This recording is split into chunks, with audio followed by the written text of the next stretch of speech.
High minus power అనేది పుట్టుకతోనే కొంతమంది పిల్లలకి high power glasses minus power glasses వచ్చే అవకాశాలు ఉంటాయి. అది ముఖ్యంగా కొంతమంది ఫ్యామిలీస్లలో హెరిడిటరీగా తల్లిదండ్రులకు కానీ మేనమామలకు కానీ ఫ్యామిలీలో ఎవరికైనా హై మైనస్ పవర్ ఉన్న వాళ్ళకి ఉన్నప్పుడు ఆ జీన్స్ పిల్లలకు కూడా వచ్చే అవకాశాలు ఉంటాయి. వాళ్ళకు కూడా హై మైనస్ పవర్ వచ్చే అవకాశాలు కూడా ఉంటాయి. సో రెండవది ఏంటంటే పుట్టినప్పుడు ప్రిమెచ్యూర్ బేబీస్ అంటాం.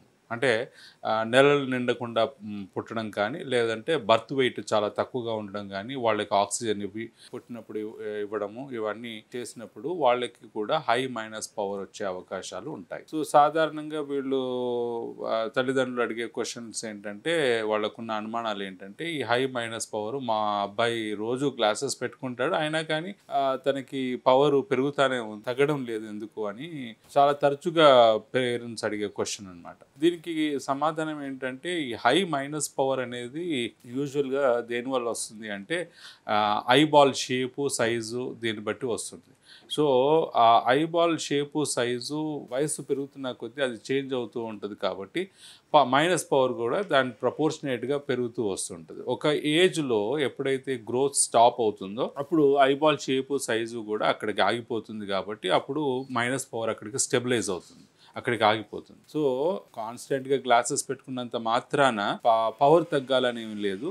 బట్ ఏంటంటే పవరు తరచుగా చేంజ్ అయ్యే అవకాశాలు ఉంటాయి కాబట్టి పెరిగే వయసులో వాళ్ళు ప్రతి 6 నెలలకి లేదంటే సంవత్సరానికి ఒకసారి ఈ పవర్ చెక్ చేయించుకొని దానికి తగ్గట్టుగా గ్లాసెస్ని మార్చుకుంటే సరిపోతుంది. తర్వాత రెండోది ఏంటంటే ఈ హై మైనస్ పవర్ ఉన్న వాళ్ళకి కొన్ని కాంప్లికేషన్స్ అంటే రెటినాలో కాంప్లికేషన్స్ వీళ్ళకి ఎక్కువగా వచ్చే అవకాశాలు ఉంటాయి. అందుకే వీళ్ళని అంటే హై మైనస్ పవర్ ఉన్న కళ్ళని వెరీ ఫ్రీక్వెంట్గా ఇయర్లీ వన్స్ రెటినా చెకప్ చేయించుకోమని మనం అడ్వైజ్ చేస్తూ ఉంటాము. సో దీనికి కారణం ఏంటంటే రెటినాలో ఎప్పుడైనా హోల్స్ ఉన్నప్పుడు కానీ లేదంటే వీక్ ఏరియాస్ లాటిస్ డీజనరేషన్స్ అంటాము అట్లాంటివి ఏమన్నా ఉంటే వాటి నుంచి వచ్చే కాంప్లికేషన్స్ రాకుండా ఉండడానికి లేజర్తో వాటిని సీల్ చేస్తాం. బరాజ్ లేజర్ అంటాం దాన్ని.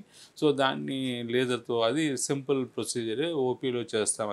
ఇది ఎందుకు అంటే ఆ వీక్ ఏరియాస్ అంటే ఈ హోల్స్ వీక్ ఏరియాస్ అంటే అక్కడ రెటినా బాగా పల్చగా ఉండడం మూలాన ఈజీగా రెటినాలో టేర్స్ ఫామ్ అయ్యి రెటినా అక్కడి నుంచి ఊడిపోవడం జరుగుతూ ఉంటుంది. ఇది ఎక్కువగా హై మైనస్ పవర్ ఉన్న వాళ్ళకి ఎక్కువగా జరుగుతుంటుంది కాబట్టి ఆ కాంప్లికేషన్ రాకుండా ఉండడానికి ఈ లేజర్ ఉపయోగపడుతుంది. ఇంకోటి ఏంటంటే ఆ రెటినా డిటాచ్మెంట్ జరిగినప్పుడు అంటే టేర్స్ ఫామ్ అయినప్పుడు ఇమీడియట్గా అంటే వాళ్ళు చాలా మందికి ఫ్లాషెస్ ఫ్లోటర్స్ ఈ రెండు కామన్ సిమ్టమ్స్ అండ్ సైన్స్ అనమాట.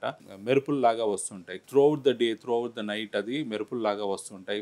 ఫ్లోటర్స్ అంటే ఇట్లా ఈగలు దోమలు ఒక గష్ లాగా ఒక షవర్ లాగా సెవరల్ థౌజండ్స్ ఆఫ్ ఫ్లోటర్స్ సడన్గా కంటి ముందర కనబడుతూ ఉంటాయి.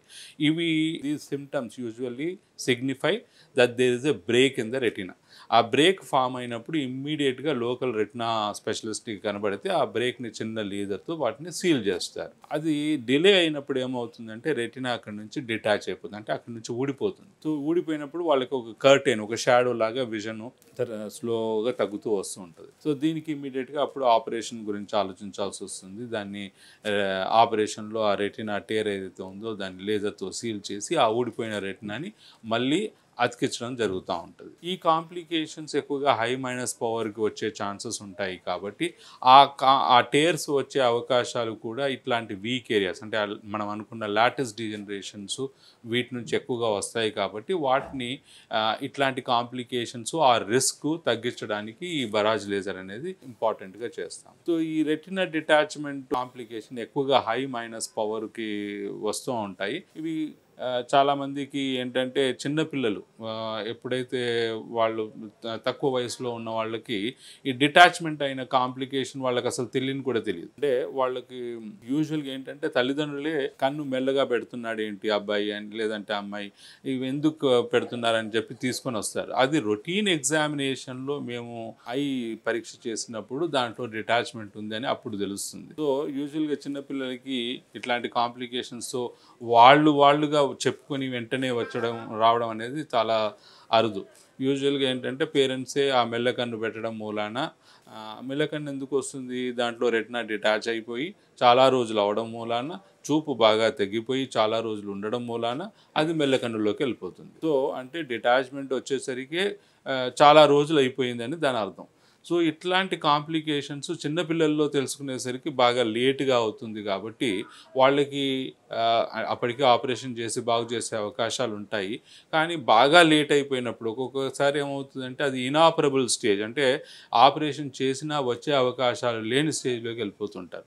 సో ముఖ్యంగా మనం పేరెంట్స్ జాగ్రత్తలు తీసుకోవాల్సింది ఏంటంటే ఎప్పుడైనా సడన్గా మీరు పిల్లల్లో ఆ మెల్లకన్ను పెట్టడం అంతకుముందు లేనిది ఇప్పుడు కనబడుతుంది అంటే, మెల్లకన్ను కనబడుతుంది అంటే ఏదో ప్రాబ్లం ఉందని అర్థం. అది ఇమ్మీడియట్గా వాళ్ళు ఐ చెకప్ చేయించేసుకుంటే ఇట్లాంటి ప్రాబ్లమ్స్ అన్నీ బయటపడుతుంటాయి. వాటిని వెంటనే ట్రీట్మెంట్ తీసుకుంటే బాగు చేసే అవకాశాలు ఉంటాయి. సో ఈ రెటినా డిటాచ్మెంట్ ఆపరేషన్లో ఏంటంటే మనం రెటినాని ఏదైతే అతికిస్తామని చెప్తున్నామో దాన్ని అతికించడానికి లోపల సిలికాన్ ఆయిల్ కానీ లేదంటే గ్యాస్ C3F8 గ్యాస్ అని SF6 గ్యాస్ అని చాలా రకాలు ఉంటాయి. ఇవి సిలికాన్ ఆయిల్ ఇట్లాంటివి గ్యాస్ కానీ ఆ రెటినాని యథాస్థానంలో మళ్ళీ పెట్టడానికి ఉపయోగపడుతుంటాయి.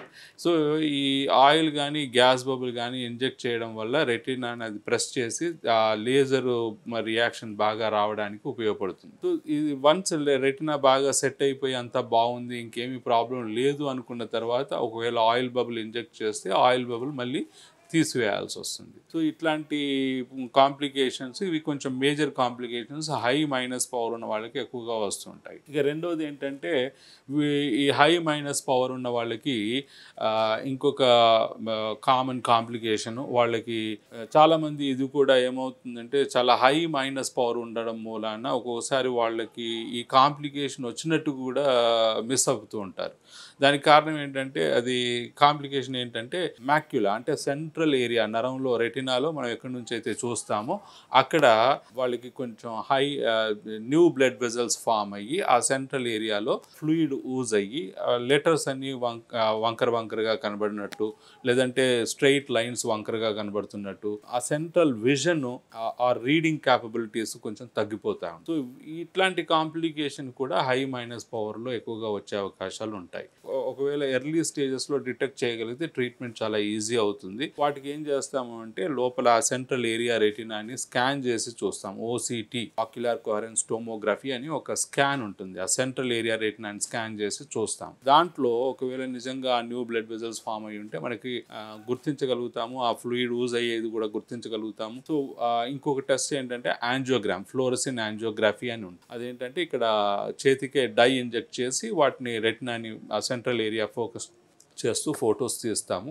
దాంట్లో కూడా ఈ న్యూ బ్లడ్ వెజల్స్ ఫామ్ అయినాయి లేనివి మనం నిర్ధారించుకోవచ్చు. సో ఈ OCT ద్వారా కానీ ఫ్లోరసిన్ యాంజియోగ్రఫీ టెస్ట్ల ద్వారా కానీ అవి డయాగ్నోసిస్ అయిపోయిన తర్వాత నెక్స్ట్ స్టెప్ ఏంటంటే అది ట్రీట్మెంట్ ఏంటంటే దీనికి ఇట్లాంటి న్యూ బ్లడ్ వెజల్స్ రిగ్రెస్ కావడానికి, ఇనాక్టివ్ కావడానికి, వాటిని అంటే ఆ ఫ్లూయిడ్ ఊజింగ్ అనేది తగ్గడానికి ఇంజెక్షన్స్ రూపంలో ట్రీట్మెంట్ ఉంటాయి. దీంట్లో చాలా వెరైటీస్ ఆఫ్ ఇంజెక్షన్స్ వచ్చాయి ఇప్పుడు మార్కెట్లోకి. ఈ ఇంజెక్షన్స్ ద్వారా ఆ న్యూ బ్లడ్ వెజల్స్ని రిగ్రెస్ చేసి వాటికి ట్రీట్మెంట్ అది పూర్తిగా తగ్గేంత వరకు, కొన్ని ఏమో మంత్లీ 1 ఇంజెక్షన్స్ ఉంటాయి, కొన్ని ఏమో ఎవ్రీ 6 to 8 వీక్స్కి ఇంజెక్షన్స్ ఉంటాయి.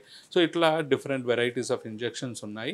అవి పూర్తిగా ఆ న్యూ బ్లడ్ వెజల్స్ ఇనాక్టివ్ అయ్యేంత వరకు కూడా ఈ ఇంజెక్షన్స్ చేస్తూ ఉండాలి. సో కొంతమందికి ఒకే ఇంజెక్షన్తోనే బాగా కావచ్చును, కొంతమందికి ఏమంటే more than 1 injection, multiple injections అవసరం కూడా రావచ్చును. సో ఇది తరచుగా మనం OCT స్కాన్స్ చేస్తూ ఆ యాక్టివిటీ ఆ న్యూ బ్లడ్ వెజల్ పూర్తిగా రిగ్రెస్ అయిందా లేదా అన్నది యాక్టివిటీ చూసుకుంటూ వాటిని అవసరమైనంత మేర మనం ఇంజెక్షన్స్ ఇచ్చుకుంటూ పోవాలి. మూడవ కాంప్లికేషన్ ఏంటంటే వీళ్ళకి హై మైనస్ పవర్ ఉన్న వాళ్ళకి అసోసియేటెడ్గా గ్లకోమా కూడా ఉండే అవకాశాలు కూడా ఉంటాయి. ఇది చాలా మంది మిస్ అవుతూ ఉంటాము. ఎందుకంటే హై మైనస్ పవర్లో గ్లకోమా డయాగ్నోసిస్ కొంచెం కాంప్లికేటెడ్గా ఉంటుంది నార్మల్ పేషెంట్ తో పోలిస్తే. సో ఎందుకని వీళ్ళకి ఏంటంటే గ్లకోమా కాంప్లికేషను చాలా ఫ్రీక్వెంట్గా అసోసియేట్ అయి ఉంటుంది కాబట్టి ప్రతి హై మైనస్ పవర్ పేషెంట్ని గ్లకోమా రూల్ అవుట్ చేసుకోవడం, గ్లకోమా ఎవాల్యుయేషన్ చేసుకోవడం అనేది చాలా important.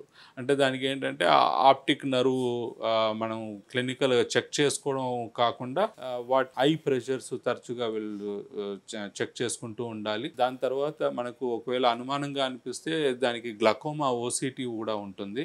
And at the same time fields అనే టెస్ట్ ఉంటుంది. ఈ టెస్ట్ల ద్వారా గ్లకోమా ప్రాబ్లం ఉంది లేనిది నిర్ధారించుకుని దానికి తగిన ట్రీట్మెంట్ తీసుకుంటే ఎర్లీ స్టేజెస్లోనే అది పూర్తిగా చూపు తగ్గకుండా మనం కాపాడుకోవడానికి వీలవుతుంది. ఈ హై మైనస్ పవర్ ఉన్న వాళ్ళకి ఇంకొక కాంప్లికేషన్ ఏంటంటే వీరికి ఆ సెంట్రల్ ఏరియాలో మనం అంటే ఎక్కడి నుంచి అయితే మనం చూస్తామో వాళ్ళకి హోల్ ఫామ్ అయ్యే ఛాన్సెస్ కూడా ఉంటాయి. దీన్ని మ్యాక్యులర్ హోల్ అంటాం. ఈ మ్యాక్యులర్ హోల్ అనే కాంప్లికేషన్ చాలా మందికి వయసు పైబడిన వాళ్ళకి అంటే 60-65 ఇయర్స్ దాటిన వాళ్ళకి ఎక్కువగా ఈ కాంప్లికేషన్ వస్తూ ఉంటుంది. అది నార్మల్ పాపులేషన్లో కూడా వచ్చే అవకాశాలు ఉంటాయి, కానీ హై మైనస్ పవర్ ఉన్న వాళ్ళకి కూడా తరచుగా ఈ కాంప్లికేషన్ వస్తూ ఉంటుంది. సో దీనికి కూడా ట్రీట్మెంట్ ఏంటంటే ఆ మ్యాక్యులర్ హోల్ని మనము హోల్ని పూర్తి చేయవచ్చు. ఇది ఎలా అవుతుంది అంటే దీనికి కూడా ఇది సర్జికల్ ప్రాబ్లం. ఇది కూడా ఆపరేషన్ ద్వారాన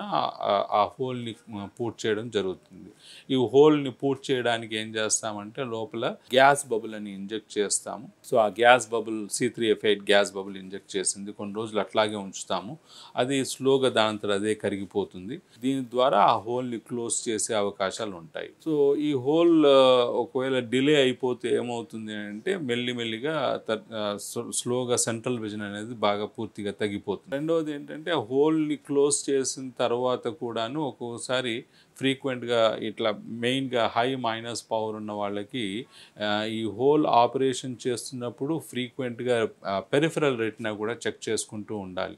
ఎందుకంటే వీళ్ళకి అసోసియేటెడ్గా నేను ఇంతకుముందు చెప్పినట్టుగా హై మైనస్ పవర్ వల్ల వీక్ ఏరియాస్ హోల్స్ ఉండే అవకాశాలు ఉంటాయి.